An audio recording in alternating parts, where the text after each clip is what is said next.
இந்த வீடியோ நம்ம என்ன பார்க்க போறோம்னா, அதாவது ஸ்னெயில்ஸ பத்தி கம்ப்ளீட்டா இந்த வீடியோல பார்க்க போறோம். இந்த வீடியோ கடைசி வரைக்கும் பாருங்க. உங்களுக்கு தெரியாத நெறைய விஷயம் இந்த வீடியோல இருக்கு.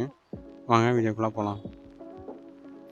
இந்த ஸ்னெயில்ஸ நெறைய பேர் வீட்ல வளர்த்துருப்பீங்க. அப்படி நீங்க வீட்ல வளர்த்தலைன்னா, இந்த ஸ்னெயில்ஸ் எதுக்காக யூஸ் பண்ணுவாங்கன்னு நான் முதல்ல சொல்லிடுறேன். அதாவது இந்த ஸ்னெயில்ஸ எதுக்காக யூஸ் பண்ணுவாங்கன்னா, உங்க டேங்க்ல பாசம் இருக்கு, அதாவது ஆல்கே இருக்குன்னா, அந்த ஆல்கேவ சாப்பிடுறதுக்காக நெறைய பேர் இந்த ஸ்னெயில்ஸ யூஸ் பண்ணுவாங்க.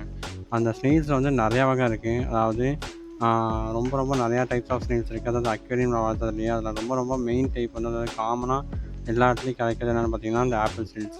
இந்த ஆப்பிள் ஸ்னெயில்ஸ் தான் மெயினா எல்லா கடையிலயுமே கிடைக்கும். நீங்க போய் ஸ்னெயில் கேட்டீங்கனாலே, மேக்ஸிமம் இந்த ஆப்பிள் ஸ்னெயில்ஸ் தான் அவைலபிளா இருக்கும். மத்த ஸ்னெயில்ஸ்லாம் அவைலபிளா இருக்கு. ஆனா, ஆ மெயினா எல்லா கடையிலயுமே அவைலபிளா இருக்குன்னு சொல்ல முடியாது. மெயினா எல்லா கடையிலயுமே அவைலபிளா இருக்கிறது பார்த்தீங்கன்னா, இந்த ஆப்பிள் ஸ்னெயில் தான். இப்போ இந்த ஸ்னேக்ஸ் உண்மையாலே ஆல்கேவ சாப்பிடுமா? அப்படின்னு கேட்டிங்கன்னா, ஆமா. இந்த ஸ்னேக்ஸ் நிஜமாலே ஆல்கேவ சாப்பிடும். நீங்க டேங்க்ல ஆல்கே இருக்குன்னா, நீங்க தாராளமா இந்த ஸ்னேக்ஸ ஆல்கே சாப்பிடுறதுக்கு வச்சுக்கலாம்.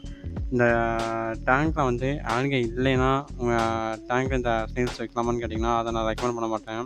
ஏன்னு கேட்டிங்கன்னா, நீங்க டேங்க்ல ஆல்கே இல்லைன்னா, அந்த ஸ்னேக்ஸ்க்கு அவ்வளோக்கா சாப்பாடு கிடைக்காது. அந்த பட்சத்தில இந்த ஸ்னேக்ஸ் என்ன பண்ணும் பார்த்தீங்கன்னா, உங்க ஃபுட்ட சாப்பிடும்.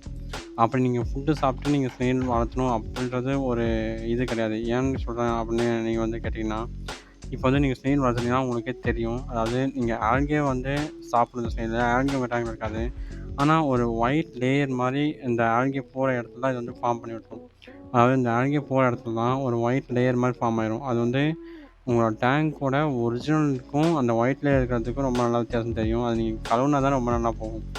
அதனால நீங்க வெளியேருந்து பார்க்குறீங்கன்னா, இந்த ஸ்னெயில்ஸ் இருக்கிறது அந்த அளவுக்கு ஒரு இதா இருக்காது. அதாவது இது போற இடம்லாம் ஒரு ஒயிட் லேயரா ஸ்ப்ரெட் பண்ணிட்டு போறனால, உங்க டேங்க் நார்மலா இருக்கிறத விட இது கொஞ்சம் ஒயிட் லேயர் அதாவது ஒயிட் லேயர் ஃபார்ம் ஆன மாரி இருக்கும். அது உங்க டேங்க்க கொஞ்சம் அழக கம்மி கம்மி பண்ணி காமிக்கும். அது உங்களுக்கு பிரச்சனை இல்ல. உங்க டேங்க்ல ஆல்கே இல்லாம இருந்தா போதும் அப்படின்னு நினைச்சீங்கன்னா, தாராளமா இந்த ஸ்னெயில்ஸ் உங்க டேங்க்ல வளர்த்தலாம். இந்த ஸ்னெயில்ஸால உங்க டேங்க்ல இருக்க மீன்களுக்கு ஏதாவது பாதிப்பு வருமான்னு கேட்டீங்கன்னா, கண்டிப்பா இந்த ஸ்னெயில்ஸால உங்க டேங்க்ல இருக்க மீன்களுக்கு எந்த ஒரு பாதிப்புமே வராது. நீங்க தாராளமா இந்த ஸ்னெயில்ஸ் கம்யூனிட்டி டேங்க்ல விட்டு வளர்த்தலாம். இதோட ப்ரீடிங்க்கு சொல்லிட்டு நீங்க பார்த்தீங்கன்னா, இதோட ப்ரீடிங் ரொம்பவே ஈஸியான ஒண்ணு தான். அதாவது நீங்க ஒரு மேலையும், ஃபீமேலையும் நீங்க டேங்க்ல விட்டீங்கனாலே ஆட்டோமேட்டிக்கா இதுவே ப்ரீட் ஆயிரும். இது நீங்க வீட்ல ப்ரீட் பண்றதுவே ரொம்ப ரொம்ப ஈஸி தான். இதுக்கு தனியா செட்டப்லாம் எதுவுமே தர தேவையில்ல.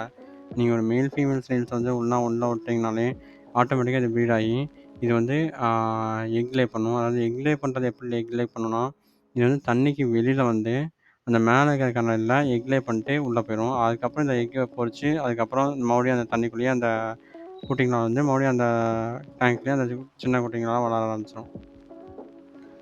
இதுதான் மெயினா இந்த ஸ்னெயில்ஸ பத்தி நான் சொல்ல வேண்டியது. இது போக உங்களுக்கு ஸ்னெயில்ஸ பத்தி ஏதாவது டவுட் இருக்கு, இல்ல இந்த ஸ்னெயில்ஸோட டைப்ஸ பத்தி உங்களுக்கு நல்லா தெரிஞ்சுக்கணும் அப்படின்னா கீழ கமெண்ட் பண்ணுங்க. கண்டிப்பா அதுலேருந்து நான் ஒரு வீடியோ போடுறேன்.